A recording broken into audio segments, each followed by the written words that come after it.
जनाब सदर, कश्मीर की वादी में आज भी उनकी वादी कश्मीरियों के खून से सुर्ख हो चुकी है।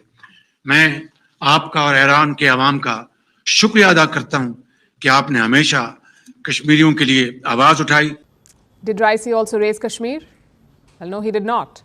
And that will make India happy. दोनों ममालिक के माबैन तिजारत को 10 अरब डॉलर तक पहुंचाने का अज़म बहुत अहम है। दोनों ममालिक के दरमियान तिजारत बढ़ाने में रुकावट अगर है तो वो आलमी पाबंदियां हैं जो ईरान पर आयद हैं, और इन पाबंदियों की वजह से दोनों ममालिक के दरमियान कई मामलात हैं जो हम कह सकते हैं कि तातुल का शिकार हैं। अगर दोनों ममालिक मिलकर इसका कोई हल तलाश कर लेते हैं। सबसे पहले आपको खबर दें, अमेरिका का कहना है कि ईरान के साथ तिजारती मुआहदों पर गौर करने वालों को पाबंदियों के मुमकिन खतरे से आगाह रहने का मशवरा देते हैं। तर्जुमान अमरीकी महकमा खारजा ने पाक ईरान तिजारती मुआहदों के सवाल पर जवाब में कहा कि अमरीका मुमकिन पाबंदियों का जायजा नहीं ले रहा। आज पाकिस्तान ने कहा कि ईरान के राष्ट्रपति ने कश्मीर पर पाकिस्तान का समर्थन किया है, लेकिन सच्चाई यह है दोस्तों कि इब्राहिम रईसी ने एक बार फिर कश्मीर का नाम ही नहीं लिया। रईसी के सामने ही पाकिस्तान भारत के खिलाफ प्रोपेगेंडा कर रहा है। आपने गैस पाइपलाइन का प्रोजेक्ट जो हमारी रीढ़ की हड्डी थी उसको बर्बाद कर दिया। 18 बिलियन डॉलर आप जुर्माना देने के लिए तैयार रहे अगर आपने फिर अमेरिका की देखें आप एज ए दोस्त 18 बिलियन डॉलर भेजे ना पहले यहाँ, ये जुर्माना आप दे लें और बंद करें, फिर तो कोई बात है। हाँ। ये जो आप वहां से छड़ी दिखा के हमें मास्टर की तरह से डराने की कोशिश कर रहे हैं, आपकी रिएक्ट किया है पाकिस्तान में ईरान के प्रेसिडेंट के विजिट पर। रिपोर्टेडली यूएस के स्पोक्सपर्सन मैथ्यू मिलर ने प्रेस ब्रीफिंग्स के दौरान कुछ सवालों के जवाब में ईरान के प्रेसिडेंट का पाकिस्तान का विजिट, खास तौर पर ट्रेड एग्रीमेंट्स के हवाले से बात की है। अमेरिका के जो स्टेट डिपार्टमेंट के स्पोक्सपर्सन है मैथ्यू मिलर साहब, उन्होंने कमेंट किया है कि वो तमाम ममालिक जो ये समझते हैं कि वो ईरान के साथ कोई एग्रीमेंट कर सकते हैं, तो ये याद रखिएगा कोई इकोनॉमिक एग्रीमेंट कर सकते हैं तो threats of sanction is there. Bharat की बहुत लिंक्स हैं ईरान के साथ, लेकिन अब हर प्रोजेक्ट में जब इंडिया ने शिरकत की उस पर तो मेरा ख्याल है कि आई डोंट थिंक कि कोई वेवर्स थे या कोई सैंक्शंस की बात, लेकिन काफी मुल्कों को अमेरिका वेवर्स देता है। जनरल करीम साहब, जो ईरान है वो कश्मीर के मसले पे पाकिस्तान के मौक़िफ़ के काफी करीब है। उसका मौक़िफ़, वो ये नहीं कहते कि हम पाकिस्तान के मौक़िफ़ की हिमायत करते, लेकिन तो क्या इस मामले में हम ईरान को पाकिस्तान अपना इत्तेहादी बना सकता है? क्योंकि आम तासुर यह है कि ईरान भी पाकिस्तान से ज्यादा इंडिया के करीब है। अमेरिका की बात माननी चाहिए। बेपनाह मिसालें मैं आपको और पेश कर सकता हूं। तो ये फैसले सारे आपने और मैंने तो नहीं किए ना, ये सारे फैसले किए हमारी लीडरशिप ने। लेकिन हम कोशिश क्या कर रहे हैं? हम अपनी लीडरशिप को थोड़ा सा शर्मिंदा करने की कोशिश ही तो कर रहे हैं। उनको तो पता चले, एहसास दिलाने की कोशिश ही कर रहे हैं कि भाई ये जो अमेरिका है इससे आपको कोई खैर की तवक्को नहीं होनी चाहिए। इसने अफगानिस्तान में फिर आपको फंसाना है और हमने फिर फंसना है। लिख बात बात पे दौरे आते हैं। अभी सऊदी अरब वाले आए थे, इनको बड़े सारे दौरे आए थे बीच में कि अब तो शहद की नहरें बहेंगी और दूध की नहरें। पता नहीं क्यों दूध और शहद का क्या कॉम्बिनेशन है, I don't know, I find it repulsive honestly. दूध और शहद का क्या कॉम्बिनेशन है यार? दूध और शहद की नहरें बहेंगी। अब इन्होंने बोला कि नहरें, तो कोई नहरें वहरें नहीं बनी। सऊदी भी रहे 2-3 दिन और सऊदी वापस चले गए। पाकिस्तानी बड़े खुश हो रहे हैं कि ईरान इन्वेस्ट करेगा पाकिस्तान के अंदर। कर भी सकता है, मैं मना नहीं कर रहा, हो भी सकता है इन्वेस्टमेंट।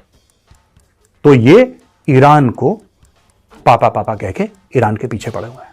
तो पाकिस्तानियों को यह कहना चाहता हूं कि बेटा, जिनको तुम पापा कहते हो ना, वो हमें पापा कहते हैं, तो हम हुए तुम्हारे बड़े पापा, समझे? भारत हुआ तुम्हारा बड़ा पापा। तो उस चक्कर में कि इब्राहिम रियासी आ गया है, अपनी वाइफ के साथ आया है, तो वो अलग अलग शहरों में जाएगा, लाहौर भी जाएगा, इधर भी जाएगा, उधर भी जाएगा, कराची भी जाएगा, हर जगह इन्वेस्ट करेगा। ये अगर इन्वेस्ट करते हैं इसमें तो भाई पाकिस्तानी जाएंगे फंस बहुत बुरी तरीके से। लेकिन पाकिस्तान की मजबूरी है, क्योंकि पाकिस्तान को उकसा, इनके दिल में थोड़ा ईरान।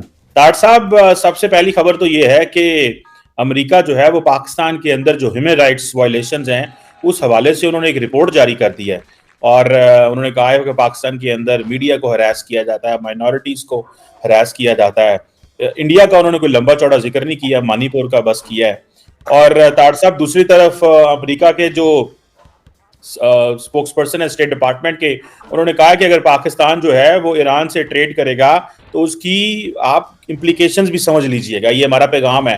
और उन्होंने कहा कि अमेरिकी ज्यादा बड़े इन्वेस्टर हैं पाकिस्तान के अंदर, सो इन चीजों को जरूर देखें। तीसरी एक अहम बात यह है कि पाकिस्तान के एक सहाफी हैं हामिद मीर साहब, वो नरेंद्र मोदी साहब की एक लफ्ज को कंफ्यूज कर गए, जिसपे इंडिया और पाकिस्तान के मीडिया के लोगों को। जी हाँ दोस्तों, आपने कहावत तो सुनो होगी, अपनी लाठी अपनी सर। जी हाँ दोस्तों, पाकिस्तान में जब ईरान के राष्ट्रपति आए तो पाकिस्तान के जो प्रधानमंत्री वो कश्मीर का मुद्दा उसके सामने में उठाया, लेकिन ईरान के राष्ट्रपति पर कोई भी प्रभाव नहीं पड़ा कि कश्मीर के बारे में क्या बोल रहा है नहीं बोल रहा है। उसका फेस पे जीरो यानी जीरो का जीरो रिएक्शन था कि कश्मीर को लेकर कोई शक बात ही नहीं हुआ। लेकिन ये जो पागल पाकिस्तानी बार बार करके वो कश्मीर का ही मुद्दा उठाते जा रहा था। ये रिएक्शन देखने के बाद प्रधानमंत्री का जो क्या कहते हैं हिम्मत है वो चूर हो गया। कह रहा है भाई इंडिया के सामने तो ईरान वाला कुछ बोलता ही नहीं है, कृपया करके मेरे यहाँ आए हो तो मेरा भी थोड़ा सपोर्ट कर दिया करो। लेकिन क्या लगता है दोस्तों, इंडिया के सामने में अच्छे की तो चलती नहीं है, क्या ईरान का चल पाएगा? जी हाँ दोस्तों, अपना जो भारत है ना वो बहुत ज़्यादा पावरफुल है और वैसे ईरान और पाकिस्तान को अकेला अपना भारत दे सकता है। लेकिन ये पाकिस्तानी को अभी तक भी समझ में नहीं आया है कि ये कश्मीर का मुद्दा कब तक वो घसीटते रहेगा। अरे कश्मीर तो अपना है ही, पीओके भी अब धीरे धीरे अपना होने ही वाला है। ये 2024 के इलेक्शन के बाद तो पीओके अपना निश्चित है। अगर आपको वीडियो अच्छी लगे तो चैनल को सब्सक्राइब कर हमद मीर साहब इसको कंफ्यूज कर गए हैं एज अरबन नस्ल। ठीक है जी, अरबी नस्ल जो है, तो वो कह रहे हैं एक तरफ जो अरबी हैं वो नरेंद्र मोदी साहब को बड़े हार डालते हैं, दूसरी तरफ वो आपको जो है वो कह रहे हैं कि जो अरबन नस्ल के लोग इधर आए हुए हैं इंडिया के अंदर। सो इस पे भी तार साहब जरा कमेंट करें, ये कंफ्यूजन जो फैल रही है इस पे भी कमेंट करें। और ये जो अमेरिका तार साहब बार बार पाकिस्तान को प्रेशराइज कर रहा है, इस पे आप कैसे देखते हैं? चीमा साहब, इस वक्त अब कुछ अरसा लगेगा, थोड़ा अरसा लगेगा कि सारी चीजें अनफोल्ड होगी, लेकिन इस वक्त जो पाकिस्तान के अंदर चीजें हो रही हैं उस पर बिल्कुल मैं समझता हूं ना सिर्फ पाकिस्तानी खुद कंफ्यूज है, पूरी दुनिया कंफ्यूज है। ईरानी सदर का दौरा एक बड़े सेंसिटिव हालात के अंदर, जबकि सबसे पहले तो 2 महीने पहले आप खुद एक दूसरे के ऊपर मिसाइल दाग रहे थे और उसके बाद अभी तकरीबन हफ्ता पहले वो इजराइल के साथ और पूरे वेस्ट के साथ वो हालत जंग में है ईरान।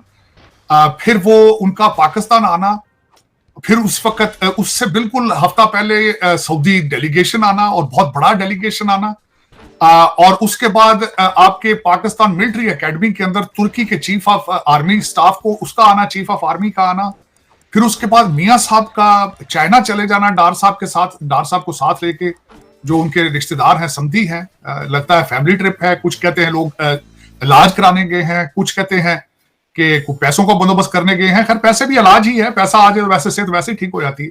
लेकिन चीमा साहब उसमें एक अजीब सा और दूसरा आपके फाइनेंस मिनिस्टर वॉशिंगटन डीसी में है। आप जिस स्पीड के साथ निकले सारे लोग पैसे के लिए, खासकर हालात बड़े अजीब से हैं कि पता नहीं ये क्या है कि आपने कोई मुल्क छोड़ा नहीं है अभी तक। मेरा मकसद है कोई 2-4 मुल्क के पीछे बचे हैं उनको भी बुला लेते हैं आप। यूरोप से भी पैसे आ सकते हैं, बल्कि यूरोप के हाई कमिश्नर से पीटीआई के लोग मिल रहे हैं। आपने देखा होगा कि आपके उमर अयूब साहब और गोर साहब हैं, उनकी तस्वीर यूके की हाई कमीशन के साथ है। फिर आपने सारे चारों कोने कवर कर दिए हैं और हफ्ते 10 दिन के अंदर बड़ा कंफ्यूजन सा है। अब ये देखें कि इसके रिजल्ट क्या निकलते हैं। लेकिन जो लोग पैसे ढूंढ रहे हैं उनका कोई ट्रैक रिकॉर्ड को इतना ये ठीक नहीं है कि पाकिस्तान के लिए इतना प्यार, और वो भी हफ्ते के अंदर अंदर। ईरान के साथ 10 बिलियन इधर से हो गया, 8 बिलियन आईएमएफ का हो गया, मियां साहब सीपैक के लिए कोई 50 बिलियन मांगने चले गए हैं, और तुर्की के साथ और सऊदी अरेबिया के साथ 5 बिलियन वहां से आ गया। मैं तो ये 100-150 बिलियन आता नजर आ रहा है मुझे। मैं तो कल रात सो ही नहीं सका चीमा साहब। मैं तो सोच रहा था कि अमेरिका छोड़ के सिटीजनशिप पाकिस्तान शिफ्ट हो जाओ, कि इतने डॉलरों की रेल पेल वहां पे। वो जो मुर्शिद कहा करते थे कि यहाँ पे गोरे आके लाइनों में लगेंगे जॉब ढूंढने के लिए, मुझे लगता है वक्त आ गया।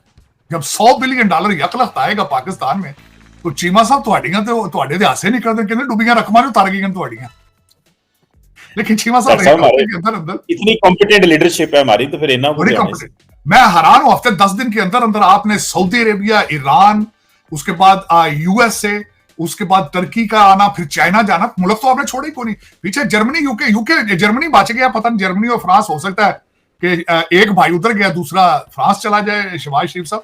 लेकिन चीमा साहब इसमें से जो मैं देख रहा था, हम ज्यादातर मेमोरेंडम ऑफ अंडरस्टैंडिंग साइन होते हैं, उससे आगे क्लोजिंग तक हम नहीं पहुंच पाते।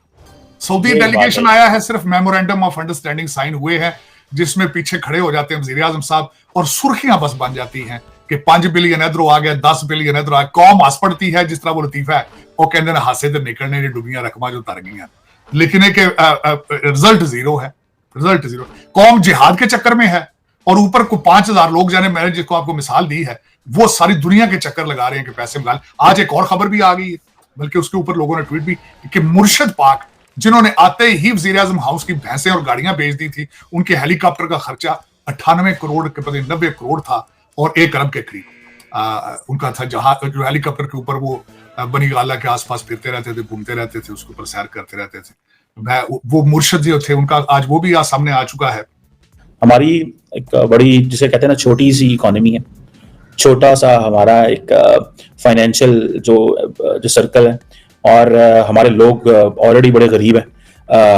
हमने जो ज्यादातर सैंक्शंस बर्दाश्त किए हैं वो सिर्फ इंडिया के खाते में किए हैं, जब पाकिस्तान अपने न्यूक्लियर प्रोग्राम पे काम कर रहा था, और उस वक्त पाकिस्तान को कोई इंटरनेशनल सैंक्शंस की परवाह नहीं थी, बिकॉज उस वक्त Pakistan needed to create deterrence चाहिए थी, और पाकिस्तान ने अमेरिका की उस वक्त की जो सैंक्शंस है उसकी परवाह नहीं की, और कोई भी मुल्क अपने नेशनल इंटरेस्ट के लिए कोई परवाह नहीं करता।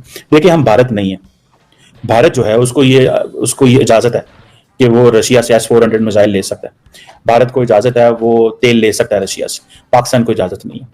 देखिए, पाकिस्तान को इजाजत नहीं है कि हम जो है वो टर्की से हेलीकॉप्टर्स ले सकें, बिकॉज उससे थर्ड पार्टी वेरिफिकेशन चाहिए, जो कि अमेरिकन ने करनी होती है, क्योंकि वो बहुत सारी आई थिंक इंजन बनाते हैं हेलीकॉप्टर्स के। रिसेंटली पाकिस्तान लेना चाह रहा है। सो हम तो एक बड़ी मुश्किल में है, और हमारी लीडरशिप ने कोई हमारा मुस्तकबिल चेंज करने के लिए कोई काम